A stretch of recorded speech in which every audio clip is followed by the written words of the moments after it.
Salut à toutes et à tous, j'espère que vous vous portez bien. Alors aujourd'hui, vidéo spéciale inondation Espagne. Voilà, la dernière fois, oui, vidéo complophile et tout, et en fait, non, pas du... Enfin, oui, d'accord. Moi, je savais juste, en fait, ce qu'ils ont dit à la télé. Vous voyez, comme nous, quand ils nous montrent les gens avec les inondations, enfin bon, dans les villages, les petites villes, vous voyez, les trucs basiques, quoi. L'eau, elle monte, et les gens, bon, ben, ils se retrouvent inondés. Sauf que pas du tout. Mon film dure 25 minutes. Oui, je sais, c'est très long. Alors, je l'ai fait d'un ordre chronologique. Je ne peux pas vous certifier que toutes les vidéos, parce que j'ai fait des montages de vidéos déjà montées. Je vais les séparer en plusieurs parties, du début jusqu'à la fin, c'est-à-dire avant l'inondation, au début de l'inondation et après jusqu'à l'entraide qu'il y a eu. Donc, je me suis vraiment, comme on dit, décarcassée pour faire la vidéo. Donc, j'espère que vous me mettrez au moins un pouce pour le montage quoi de cette vidéo à l'intérieur de ma vidéo. J'ai vraiment essayé de respecter scrupuleusement la chronologie, vérifier tout ce qui pouvait être vérifiable. Donc ça va vous montrer aussi qu'il y a eu des problèmes de dysfonctionnement de différents corps de l'État espagnol. Contrairement à ce qu'ils ont dit, il paraît qu'ils n'ont pas donné exactement le bon nombre de morts. Dans ma vidéo donc de 25 minutes, qui va venir juste après mon petit speech, justement, on vous explique pourquoi. Voilà. Et après, donc, à la fin, donc, essayez de regarder au moins les 25 minutes de la vidéo, s'il vous plaît, parce que franchement, il faut avoir une pensée pour ces gens. Et je veux dire, c'est pas un déluge, c'est un déluge plus un tsunami. Voilà, c'est carrément ce qui s'est passé. Et à la fin, je vous parlerai, soi-disant, le complot. Et après, les différentes théories. Et moi, ce que j'ai trouvé et que je pense que, bon, plusieurs circonstances ont dû jouer, mais il y a aussi ça qui a dû jouer. Voilà. Plus, j'espère que je vais pas avoir de problème de droit d'auteur et tout, parce que j'ai essayé de mettre de la musique sur de la musique. Ouais, parce que c'est compliqué sur TikTok, ils mettent tout le temps de la musique. Et s'il y a quelqu'un qui peut me répondre, d'ailleurs, si la musique sur TikTok, il y a des droits d'auteur ou pas. Est-ce que je peux la mettre sur YouTube? Merci. Bon, écoutez, regardez la vidéo. Pour les âmes sensibles, je vous conseille de vous abstenir, parce que franchement, il y a des images vraiment très choquantes. Alors, il n'y a pas de, de trucs de fou, mais c'est vraiment, émotionnellement, c'est vraiment choquant. Voilà. Bonne vidéo, et puis à tout à l'heure.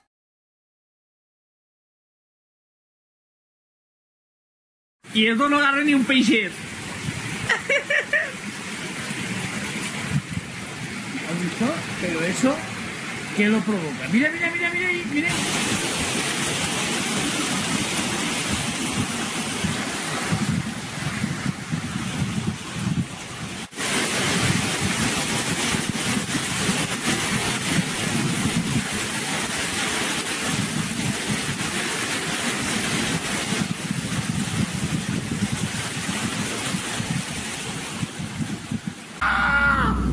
Estamos ahora en la Albufera en Valencia. Menuda sorpresa se ha llevado este pescador. Al arrancar su barca le sorprendió esa lluvia de peces. No le hizo falta ni sacar la red.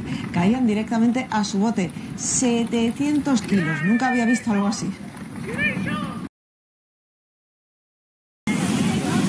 No chille.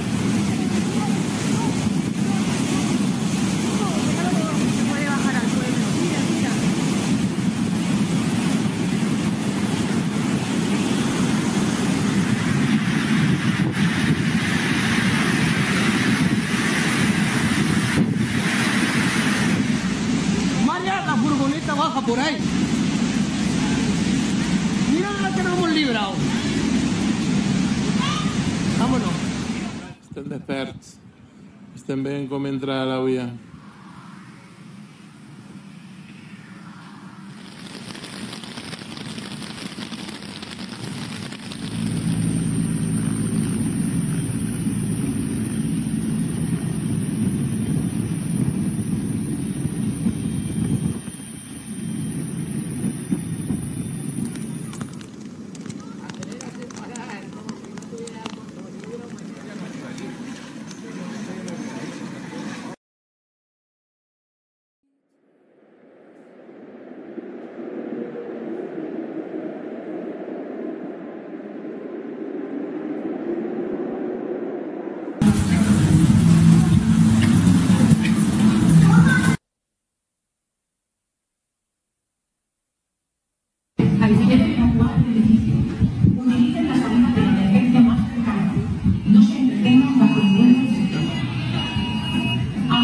te calles. Sí. Vale. ¿Me estás escuchando? ¿Qué pasa? ¿Te habías matado?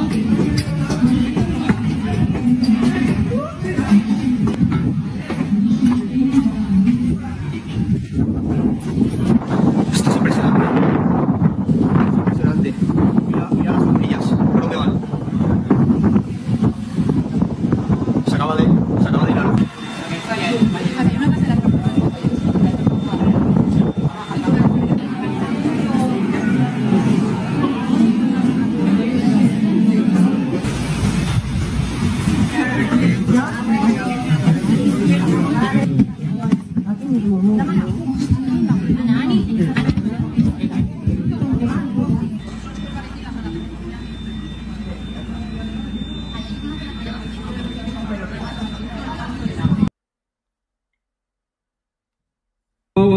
Que se complica. Madre meva. No salgo de aquí, no salgo.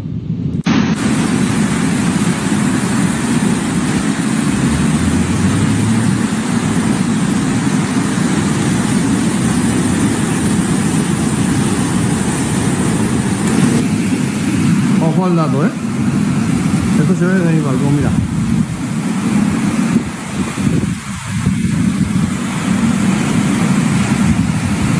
Mira, chicos, el río. Sin agua, nunca agua, Mira las casas. Las casas que están debajo mía, Mira, todas inundadas. Ya me voy de casa, nos echan de casa. Lo nunca he visto el barranco de Torrente hasta a tope, botando por encima del puente.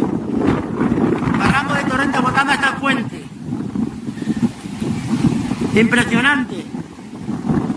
Ya veremos a ver si mañana puedo.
Un cauchemar, ne serait-ce que de le montrer dans toute sa violence et son ampleur.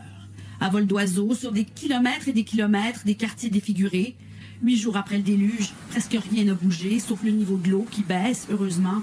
Mais chaque jour, des cadavres surgissent avec les décombres. Ce matin encore, ces hommes cherchent les morts au bâton, au fond du canal. Au sol, c'est encore pire, parce qu'à la destruction s'ajoute la détresse et l'épuisement. Qué desastre, Dios mío. Maïté n'a pas le luxe de se reposer. Elle s'arrête quelques minutes pour nous raconter calmement la colère qui la ronge depuis une semaine. Las alertas al teléfono llegaron a las 8 de la tarde, que ya estábamos inundados. Elle n'arrive toujours pas à s'expliquer la négligence des autorités qui savaient depuis 7 heures le matin que les pluies torrentielles menaçaient d'inonder leur village. Et c'est avec ses voisins réfugiés au 2e étage qu'elle a filmé ce pont s'effondrer. Quelques secondes plus tard, leur maison était défoncée par le torrent. Devant chaque ruine, les souvenirs d'une vie sans pile. Anna a tout perdu. Son cousin est mort, dans son appartement, seul dans le noir. Sur cette rue qui s'appelait la Calle del Sol, mais aujourd'hui est l'une des plus sombres et dévastées de la région de Valence, coupée du monde. Je ne peux pas exprimer ce que je sens, avec des mots. Le sentiment d'être complètement abandonné à son malheur. Il n'y a personne qui coordonne. C'est la seule chose qu'on demande. Mais il n'y a pas de politiciens. Et on est oublié. On est une société complètement oubliée. Mais une solidarité sans borne dans toutes les zones dévastées comme Paiporta, ville martyre. Des bataillons bénévoles débarquent tous les jours de Valence, armés d'équipements rudimentaires pour repousser la boue dans un décor de fin du monde. The people here are literally screaming for help and nobody does anything. The people are very angry. Maite Muñoz, no, peut plus. Hoy hace una semana y mira cómo está todo, es que es increíble. Vivimos a 10 minutos de Valencia. Il n'y a toujours pas d'eau, pas d'électricité. Et elle a décidé d'envoyer son fils le plus loin possible chez ses grands-parents parce qu'ici, c'est invivable, insalubre et dangereux. Une course contre la montre, explique José, pour vider les garages souterrains de l'eau qui menace d'affaiblir les fondations. Desastre total. Total. Nosotros aquí sacando el agua con las bombas, sin ayuda de bomberos ni nada. Et les seuls pompiers que nous avons croisés à Paiporta ratissent les quartiers pour vérifier à l'œil nu l'état des structures là où les bénévoles les dirigent. You see all the people helping each other, and that's really like. Where are the firemen? Where's the army? Where's the police? Where's the big machinery? We're trying to get them all working here, but there's so much work to do. It's not like we're not able to fit everyone here. Ce camion de l'armée peine à se frayer un chemin pour regagner les sinistrés, plusieurs traumatisés d'avoir eu à escalader les murs pour ne pas mourir noyés.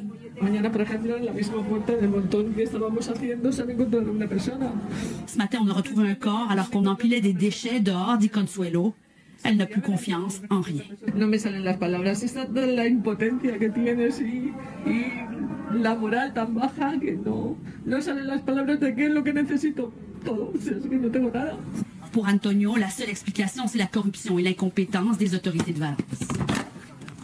On sait maintenant que les gens qui sont autour, qui conseillent les politiciens, c'est des mecs mis à la main, avec les doigts. Mon cousin, mon frère, mon machin. Ça, c'est la vérité de l'Espagne. Mais dans les heures les plus sombres, les jeunes sont au rendez-vous. Sur les ponts à pied, infatigables. Ils rentrent à Valence le soir. Ils reviendront demain.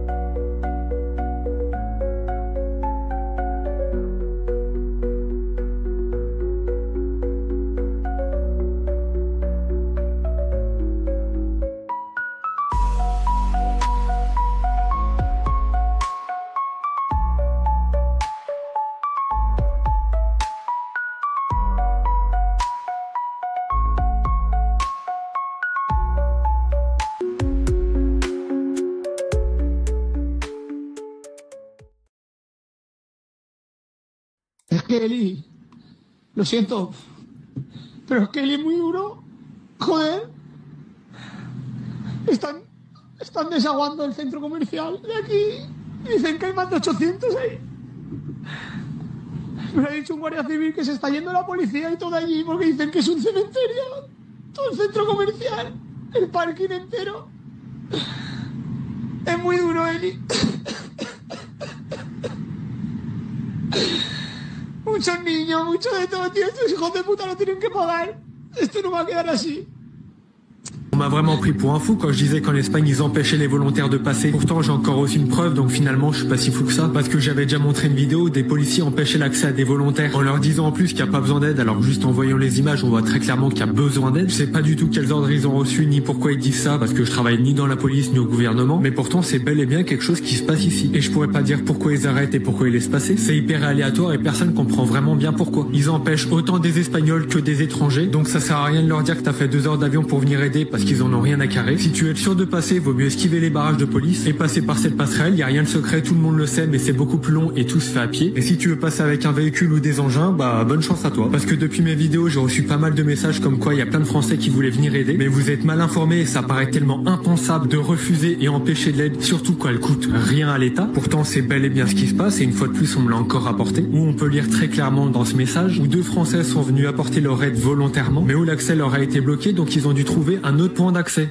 Donc on n'a pas actuellement de demande d'aide internationale, donc pour pas faire d'ingérence, on a souhaité réaliser un apport de matériel pris dans notre réserve opérationnelle. Sur place, les pompiers ont découvert une zone totalement apocalyptique, hein. Même pire, on est arrivé vraiment par hasard sur une zone où aucun secours n'était arrivé sur les lieux. Là actuellement, on a reçu des centaines, voire des milliers de tweets, de messages nous demandant de rapporter du matériel. On a réinterrogé les autorités espagnoles, on n'a toujours pas de réponse. Donc on a décidé de faire notre rôle d'ONG, de renvoyer une équipe avec du matériel. Nous on a proposé d'amener une pompe de 360 mètres cubes pour permettre d'aspirer certains parkings, de soutenir les pompiers espagnols. Pour l'instant on n'a aucune demande.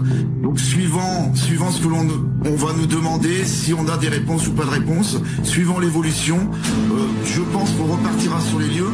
Actuellement, on fait des norias justement pour faire un apport de matériel et soutenir au mieux la population et les secours.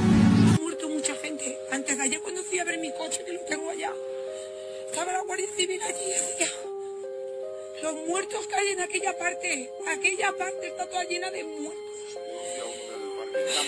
Todo el día. Eso no hay derecho. Un hombre de aquí del pueblo, el barbero, el peluquero de toda la vida, muerto en el parque de los Patos. Y lo tuvieron todo el día muerto Todo allí. el día muerto allí, que fui yo para allá y por me la dijo, noche que vinieron a recoger me dijo un cadáveres. chico, dice, no pases para allá. Digo, que no pase porque digo, voy a ver mi coche. Y dice, no pases, que mira lo que tienes ahí. Esas imágenes no se nos van a ver. Es desastroso. Yo lo he perdido todo. Ahora, con lo que les voy a contar, van a poder entender algunas cositas. Y es que en España, cuando hay catástrofes naturales, tienen que pagar la indemnización de 72.000 euros por fallecido, como lo escuchas. Y cuando es por desaparecido, que es diferente, te pagan 0 euros. ¿Tiene sentido ahora? Probablemente lo estén incinerando, que no hay derecho, porque ¿saben qué? Señores del gobierno español, el dinero es lo de menos. Las familias deberían poder enterrar a sus seres queridos. Además, no olvidar que la persona que reclama a su fallecido le están comunicando o le dicen que para poder llevárselo tiene que poner la denuncia en un juzgado como desaparecido. Entonces me pregunto yo, ¿y por qué desaparecido? Si ya sabes que está muerto, si lo has visto, qué chollo, ¿no? Pagarte 0 euros por desaparecido. Burocracia pura.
Esto es lo que no nos enseñan en la tele.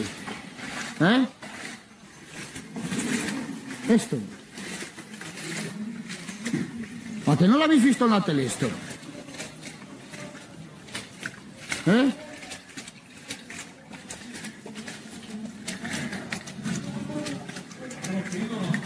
Esto es para que salga todo el pueblo. Y que se vayan ya. Chicos, el puente de Torrente.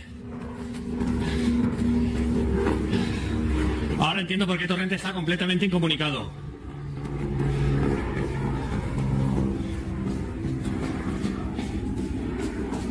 Es imposible, no se puede más.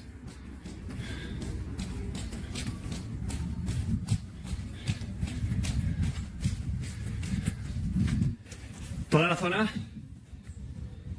toda llena de coches, taponando el puente, unos encima de otros. Nos queda poco, Pablo.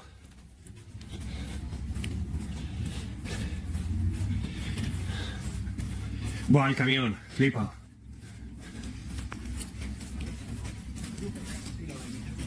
Escucha, vamos a intentar subir por el puente, Pablo.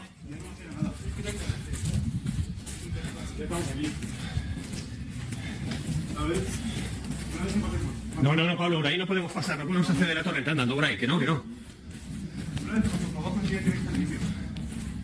Buah. Pablo, mira, vamos a subir por aquí. Por aquí, a la derecha.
Voilà l'Espagne. Franchement, je peux vous dire que quand j'ai monté la vidéo, j'ai été très choquée. Enfin, chaque fois, ça a été compliqué parce que vu que quand j'ai monté les vidéos, il faut que je les repasse, il faut que je les mette dans le bon ordre et tout. Franchement, je vous avoue que ça a été très dur. Donc, vous avez cette théorie, déjà, la théorie, on va dire, complotiste, à fond les ballons. Donc, je vous mets la vidéo.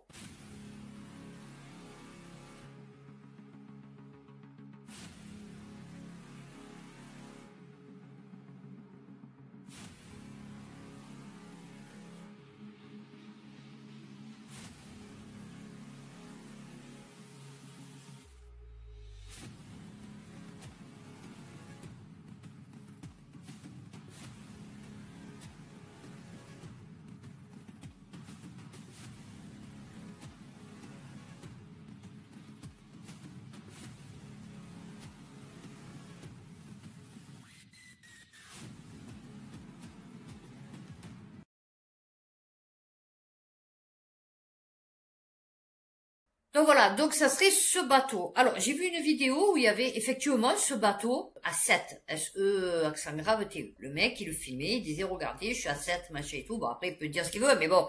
Il disait, regardez, il y a le bateau. Ok, bon, celle-là, je l'ai pas retrouvée, hein, donc je peux pas vous la mettre. Par contre, j'ai fait, donc, du coup, des recherches sur ce bateau. Alors, c'est pas celui-là, mais c'est pareil, parce que je vous mets les photos, c'est, là. Vous voyez, c'est différents bateaux. Mais c'est pareil, c'est le même système. Donc, c'est un powership battant pavillon du Liberia, une centrale électrique flottante détenue et exploitée par Carpo Warship. Construit en 82 au Brésil, il a navigué en tant que vraquier sous divers noms et pavillons jusqu'à ce qu'il soit acquis pour être converti en 2009 en navire à moteur en Turquie. elle a servi, parce que du coup c'est une centrale électrique, à Basora, en Irak, où elle fournissait de l'électricité au réseau électrique. Actuellement, elle fournit de l'électricité au Soudan. Bon, je ne sais pas la mise à jour, enfin bon, ok. Donc déjà, vous vous dites, qu'est-ce qu'il foutait en France? Et surtout en Espagne, puisqu'il paraît qu'il a été en Espagne. Il a donc des moteurs diesel de 8 cylindres et qui donnent une puissance totale de 17 960 chevaux, 13 390 kW. Qu'est-ce qu'un vraquiller? Un vraquiller, c'est un navire marchand spécialement conçu pour transporter des marchandises en vrac non emballées, telles que des céréales, du charbon. Donc aujourd'hui, les vraquillers représentent 21% des flottes marchandes mondiales. Ils peuvent transporter jusqu'à 400 000 tonnes métriques de porc en lourd. Donc ces vaisseaux à moteur, puisqu'ils appellent ça les vaisseaux à moteur. Donc les navires à moteur sont des centrales électriques flottantes montées sur des barges ou des navires. Et ils peuvent fonctionner au mazout lourd, bonjour l'écologie, au diesel et ou au gaz naturel. Les navires à moteur de K-Powership, donc après on va aller voir ce que c'est K-Powership, sont disponibles dans le cadre de contrats de services de production d'électricité, de contrats de location d'électricité, de contrats de travaux de conversion d'énergie ou de contrats d'achat d'électricité. Donc moi j'ai posé la question à mon fils, puisqu'il a eu son bac sciences et technologies dans l'industrie et le développement durable. Donc il a fait un peu tout ça, et il m'a dit oui, ça se peut que y ait de la déperdition, enfin je ne sais rien, un champ électromagnétique à son niveau, enfin bon, ou qu'il envoie peut-être de l'électricité dans l'atmosphère, une déperdition. Il me dit mais bon, d'après ce que je vois, il y a rien de fou. En 2007, donc K-Powership a développé un projet nommé Power of Friendship, qui fournit de l'électricité aux pays en pénurie du Moyen-Orient, d'Afrique et d'Asie. Donc c'est pour ça que les gens se sont posé la question, ils se sont dit qu'est-ce qu'il vient foutre en Europe? Qu'est-ce qu'un vaisseau à moteur? Un navire à moteur ou vaisseau à moteur est un navire à usage spécial sur lequel une centrale électrique est installée pour servir de ressources de production. Elles sont autopropulsées, prêtes à l'emploi pour le pays en développement qui se connecte aux réseaux nationaux si nécessaire. Elles ont été développées pendant la Seconde Guerre mondiale par General Electric. Vous voyez comme quoi je lis, je m'instruis, je fais des vidéos et je vous instruis, malgré mes tatouages, voilà, et mon manque de livres. Eh oui. Au cours des années 90, les barges électriques sont devenues un moyen populaire de fournir l'énergie aux pays en développement, pour des clients situés à New York, au Bangladesh, en République dominicaine, au Brésil. Je vois pas ce que New York vient faire dans l'histoire. Non, mais au Brésil, en Équateur, en Angola, au Nigeria, en Thaïlande, au Ghana, aux Philippines, en Jamaïque et au Kenya. Et en Malaisie. Que vient faire ce bateau en Europe? Donc logique, les gens ils se posent des questions. Encore en 2018, 2 entreprises chinoises ont annoncé qu'elles construiraient une flotte de barges nucléaires pour les îles de la mer de Chine méridionale, mais le projet a été suspendu en mai 2023. Et ouais, il manquait les pépettes. Voilà, ça c'est pour le bateau. Donc la première version, enfin la première théorie, en fait, là où il y a eu l'inondation, c'était presque le 3/4 des terres agricoles. Vous savez, les terres agricoles, plus une espèce de parc. Soi-disant qu'ils auraient laisser faire, provoquer, je ne sais rien, cette inondation, ça les arrange. Parce qu'ils comptent faire, soi-disant, une smart city. Parce que vous avez un côté Valence qui est vachement plus urbanisé, et un côté Valence là où ça a été submergé, où c'est plutôt des terres agricoles. Et en fait, ils ont dit qu'ils voulaient, enfin, que, soi-disant, du coup, ça serait plus agricole, et donc, du coup, peut-être, ils seraient susceptibles de le récupérer pour faire une smart city. Ensuite, il y en a d'autres qui ont dit qu'ils avaient ouvert les vannes des barrages, plus haut, de Valence. Bon, moi, j'ai cherché sur Google, franchement, je ne sais pas trouver les barrages. Il y en a un petit, mais bon, enfin, je veux dire, vous voyez, c'est pas le gros barrage, quoi. Il y en a d'autres qui disent que, en fait, c'est à cause de la destruction de centaines de petits barrages qu'ils avaient fait pour faire des petites rétentions d'eau en cas de forte inondation, parce que c'est pas la première fois, se disant pour faire remonter les poissons, vous voyez. Et donc, toutes ces petites retenues d'eau, elles auraient empêché, soi-disant, ça d'arriver. Limite, oui, ok, les vannes de barrage, en plus de la pluie qu'ils avaient peut-être pas prévu autant, mais franchement, les petits barrages pour les petits poissons, je pense pas. Alors, en cherchant, parce que j'ai cherché les barrages, voilà ce que j'ai trouvé. Les raisons du détournement du Turia, la crue d'octobre 1957.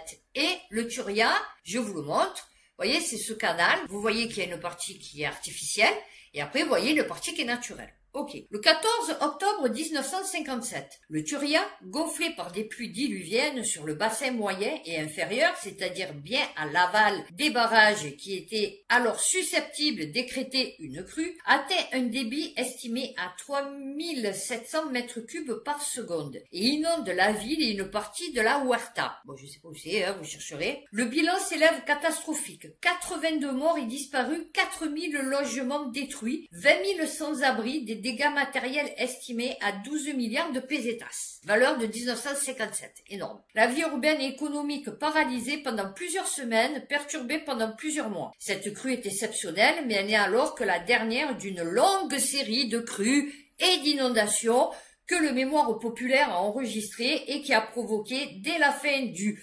XVIe siècle, la prise de conscience de la nécessité de contenir le fleuve à son passage dans la ville. C'est le moment de la construction des ponts monumentaux et des quais de pierre par la fabrique nouvelle du fleuve. La remarque du truc. Donc ça veut dire que le fleuve est passé à l'intérieur. Donc ils l'ont mis plutôt du côté des terres agricoles. Le choix de l'aménagement se porte sur le détournement du fleuve, car la solution de barrage régulateur n'a pu être retenue. Des barrages existent sur le bassin du Turia, mais ils sont situés dans la partie montagneuse à plus de 50 km à l'amont de la ville. Autant pour moi, je ne suis pas allée aussi. Or, les pluies diluviennes qui ont engendré la crue sont tombées essentiellement sur le Piémont, là où il n'y a pas de barrage, et où la topographie et l'occupation humaine ne faciliterait en rien leur réalisation. Et c'est la dernière phrase. Un barrage prévu à Villa Marcante, à 24 km de Valence, pour renforcer les effets du détournement, n'a d'ailleurs jamais été réalisé. Voilà. Donc moi je pense que oui, c'est plusieurs facteurs. En fait, c'est peut-être la suppression de ces petits barrages, le fait qu'ils n'ont pas fait le barrage à 24 km de Valence pour renforcer les effets du détournement. En tout cas, ça a été une catastrophe. Donc voilà, écoutez, j'espère que cette vidéo vous aura plu. Comme quoi, je suis complophile, mais c'est pas parce que je suis complophile que je crois à tout et à n'importe quoi. Et d'ici là, prenez soin de vous, faites attention à vous, et puis à bientôt pour une prochaine vidéo.